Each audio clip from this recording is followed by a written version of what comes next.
I'm Elizabeth, and I'm going to read the Bible for us.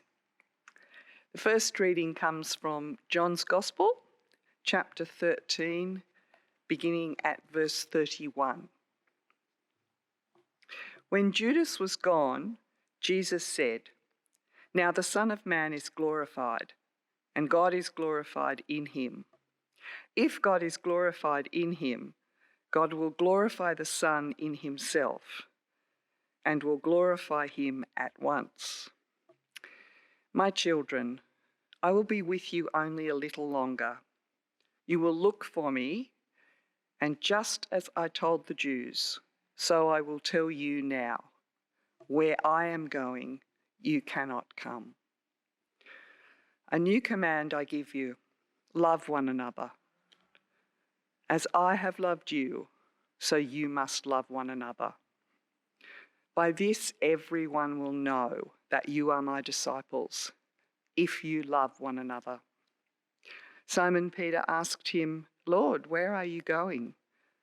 Jesus replied, "Where I am going, you cannot follow now, but you will follow later." Peter asked, "Lord, why can't I follow you now? I will lay down my life for you." And Jesus answered, "Will you really lay down your life for me? Very truly, I tell you, before the rooster crows, you will disown me 3 times. The second reading comes from the first letter of John, 1 John chapter 3, beginning at verse 10. 1 John chapter 3, beginning at verse 10. This is how we know who the children of God are and who the children of the devil are. Anyone who does not do what is right is not God's child, nor is anyone who does not love their brother and sister. For this is the message you heard from the beginning. We should love one another. Do not be like Cain, who belonged to the evil one and murdered his brother. And why did he murder him? Because his own actions were evil and his brothers were righteous. Do not be surprised, my brothers and sisters, if the world hates you. We know that we have passed from death to life because we love each other.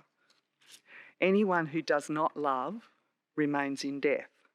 Anyone who hates a brother or a sister is a murderer. And you know that no murderer has eternal life residing in him. This is how we know what love is. Jesus Christ laid down his life for us, and we ought to lay down our lives for our brothers and sisters. If anyone has material possessions and sees a brother or sister in need but has no pity on them, how can the love of God be in that person? Dear children, let us not love with words or speech, but with actions and in truth. This is how we know that we belong to the truth and how we set our hearts at rest in his presence. If our hearts condemn us, we know that God is greater than our hearts and he knows everything.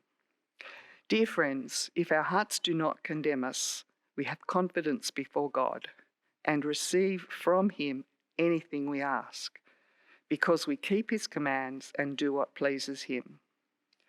And this is his command, to believe in the name of his Son, Jesus Christ, and to love one another as he commanded us.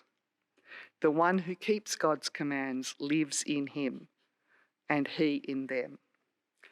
And this is how we know he lives in us. We know it by the Spirit he gave us. This is the word of the Lord.